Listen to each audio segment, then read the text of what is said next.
What's going on, ladies and gentlemen? Welcome back to the channel. You know who it is by now.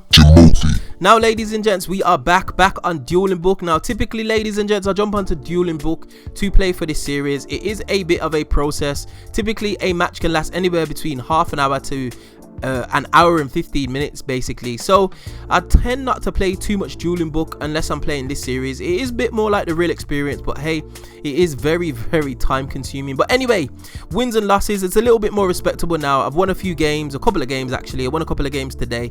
Wiped out my opponent before they actually went into game 2. They just conceded the match, so it is what it is. But anyway, without wasting any more of your time, let's get into the duels. Okay, ladies and gents, let's get into this duel. Alright, so obviously I am playing Unchained, looking to go second because that's the way I've kind of like designed this deck. I draw quite a decent starting hand. I got a couple of hand traps. Obviously I didn't know what he was playing at this point. So the Nibiru and the Ash Blossom was nice to see. And I've also got a Rakia, so I can actually start plays as well as a Abominable Chamber of the Unchained. So I'm in pretty good shape. He proceeds to set a couple of cards, set all the cards, and then pass turn. At this point, I started thinking to myself, wow, what could this be? Activate Galaxy Cyclone, just to pop one of his random back row. Fortunately for me, I managed to pop Ice Dragon's Prison. Now, obviously, the opponent's playing a zombie variant. He's actually playing a Eldritch zombie variant, which is really powerful. So, I proceed to set my Abominable Chamber of the Unchained. I go into my Rakia for a normal summon. Still got a couple of plays in hand for the following turn. I go into battle phase.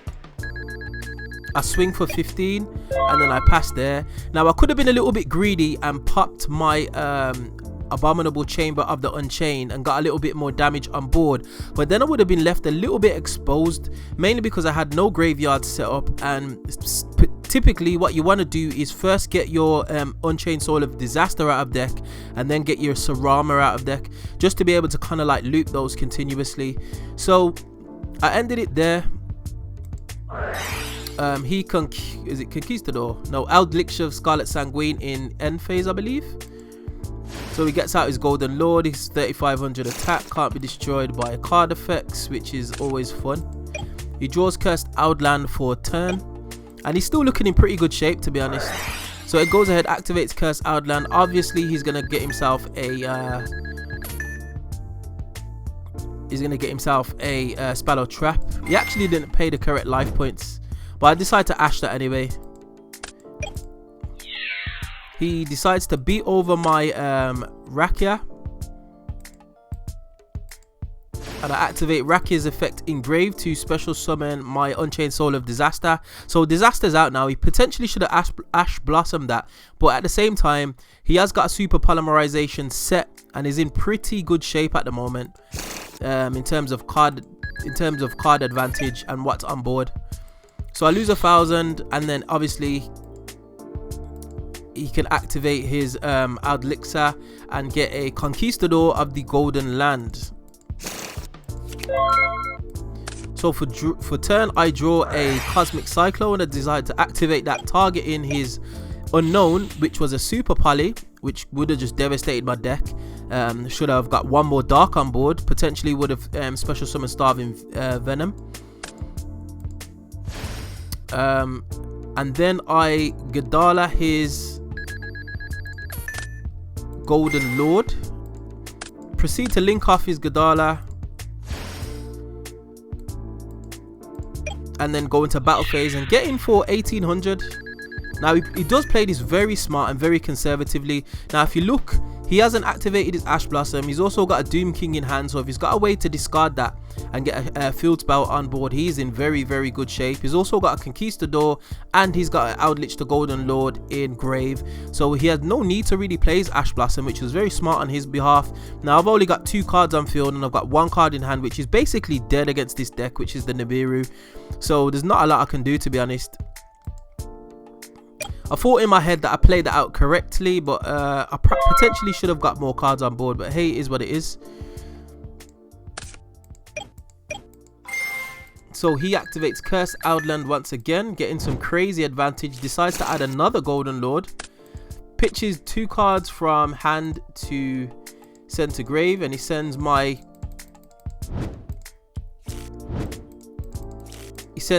Unchained Soul of Rage to grave.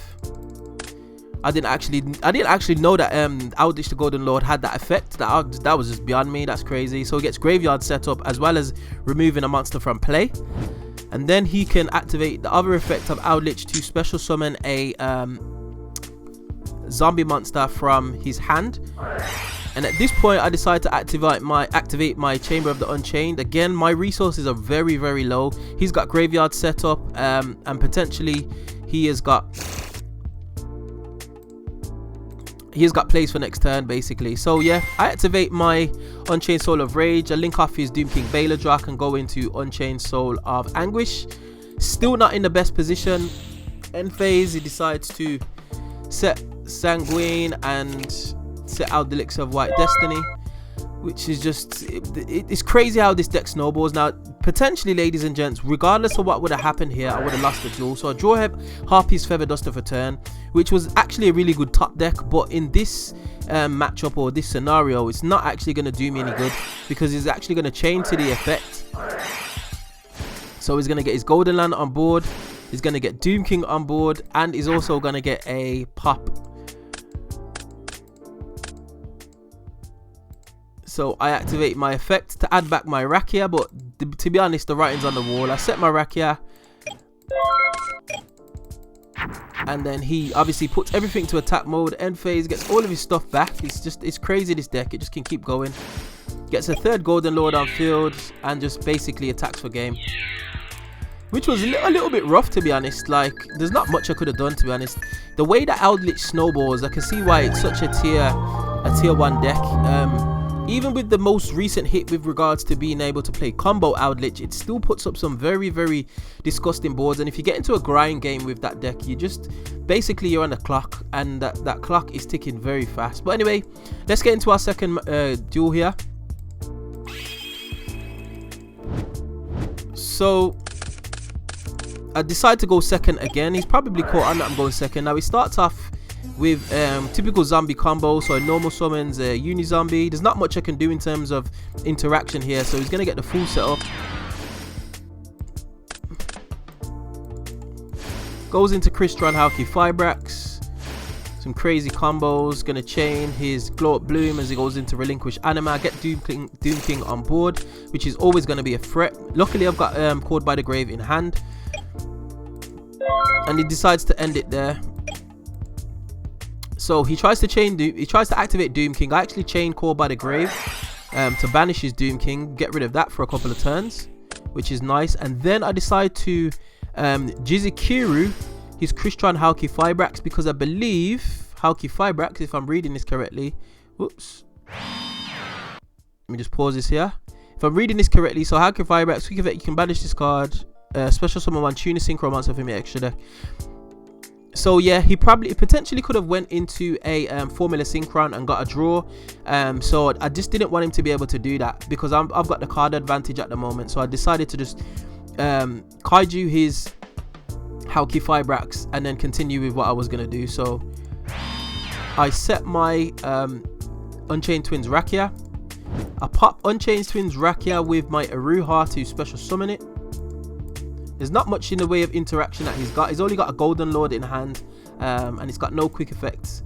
So Rakia will resolve in grave. I then get my Unchained Soul of Disaster. Activate my Wailing of the Unchained Souls, because I want to get rid of that zombie world. So once I link off with using his Vampire Sucker using my Unchained Soul of Disaster, I will actually link into an Unchained monster, which will trigger my Wailing of the Unchained Souls to pop a card on field. So obviously I'm going to target his zombie world, because that's probably going to be the biggest threat going forward. I don't want him actually getting another Doom King on board and being able to just respond to everything I'm doing. and I don't know how many quantities he's playing in his deck. So I thought, do you know what, let me just play it safe. I'll pop the zombie world and then continue about my business. So then I'm going to link off the Jizukiri that I gave him into my Unchained Abomination, and then I'm going to swing for 4500.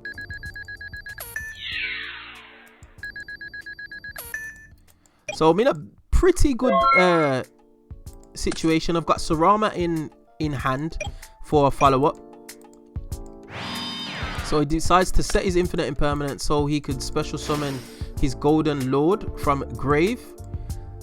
So Golden Lord's going to go up to 3500. He's going to beat over my Unchained Abomination. Probably something I would have done as well, to be honest, because that card can just occur some crazy advantage. And then he proceeds to pass turn, because there's not a lot more he can do. He hasn't seen any of his Outlich spells or traps. He went full zombie combo at the start and managed to get his board cleared. Well, I managed to clear his board. So I draw a Dark Hole for turn. Now, ladies and gents, Dark Hole I think is a fantastic tech in this deck. I do see why people would play Interrupted Kaiju Slumber, but the fact that that can get ashed and you don't get the board wipe is just a bit of a problem. So I like to run the Dark Hole because it's kind of like two separate things. Yes, you get the board wipe. If they've got Ash in hand, then it is what it is. If they haven't got Ash in hand, then at least, well, sorry, if they haven't got Ash in hand, then you get a board wipe as well as a summon from deck. But if they have got Ash in hand, you at least get a board wipe and you'll be able to obviously follow up with some plays. So I decided to activate my Dark Hole. That should get rid of his Outlich. In fact, it doesn't, but it gets rid of my Aruha. Aruha will then float into another Unchained Soul of Disaster. Yes, I do play two in my builds, mainly because I seem to get my Unchained Soul of Disaster banished quite a lot, because when you see your opponent, when your opponent notices that you're looping these over and over again, especially with Sarama, and then popping it with Sarama to be able to special summon an Unchained from graveyard, it's just your opponent kind of sees where the trend is, and just having one in you that can be a little bit fragile. So I decided to play two. I play two in most of my builds. So then I'm going to link off his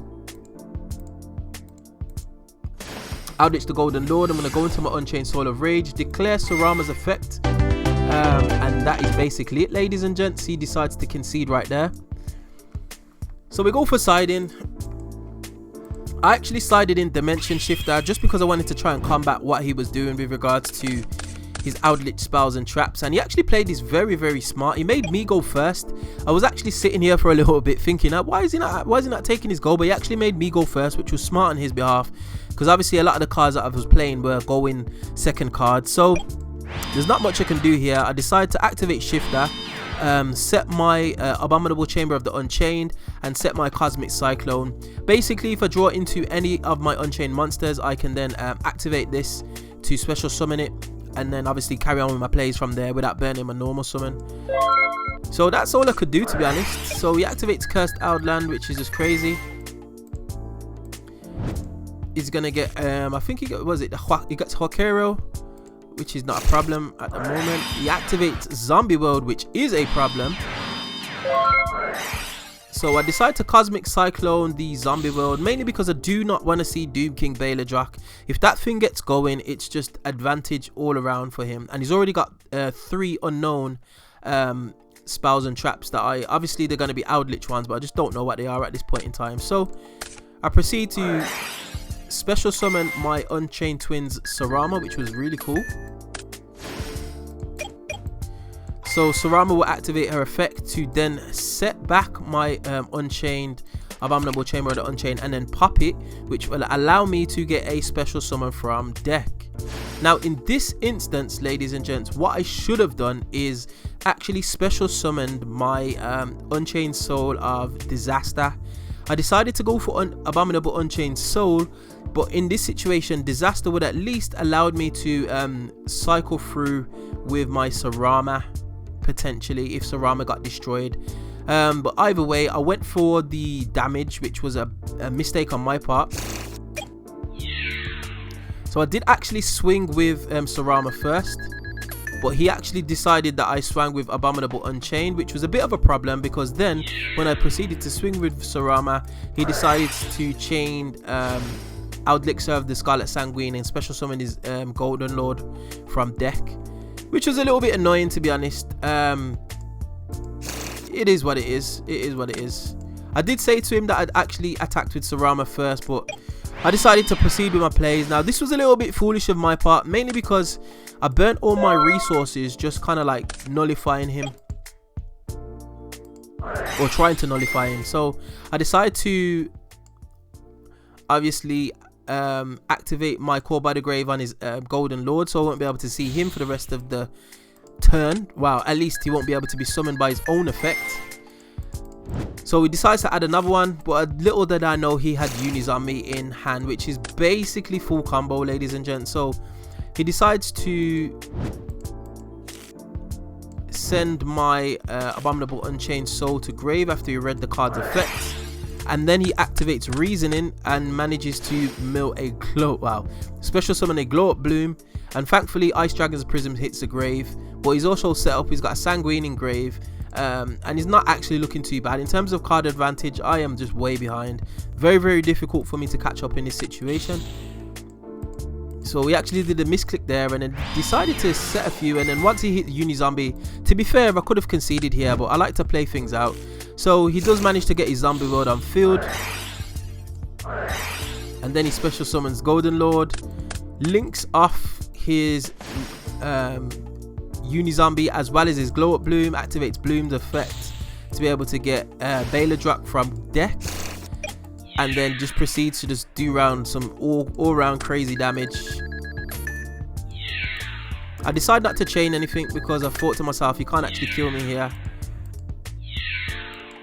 And I don't like conceding until I actually have to. There's times where I do concede early when there's just no point, but I thought to myself, if I could top deck a Sarama or something like that, it might be decent. But I didn't get a chance to top deck anything because he actually summoned Hakuero of the Golden Land, which was able to just do the lethal damage. So that is it, ladies and gents. A loss on the board. Not a bad matchup indeed. There's a few things that I noticed that I probably need for this deck. Droll and Lockbird potentially, and deck Lockdown is something that I'm going to be splashing into the side deck to be able to bring out for matches like these, because special summoning from deck, it does cripple my own deck, but being able to, if I go first and being able to set up and then activate it, just stopping things like this from happening, especially with Crystron, Hauki, Fibrax running around. Typically you want to be able to just kind of nullify those things, but hey, it is what it is. Again, it's a learning experience. Well, ladies and gents, we find ourselves at the end of another video. Were there any misplays or plays that you think I could have done differently or I could have improved on? Anything, get at me in that comment section below. And as always, if you did enjoy this content, be sure to like, share, subscribe, all of that good stuff, and I will definitely see you guys on the next video. Hope you enjoyed. Peace.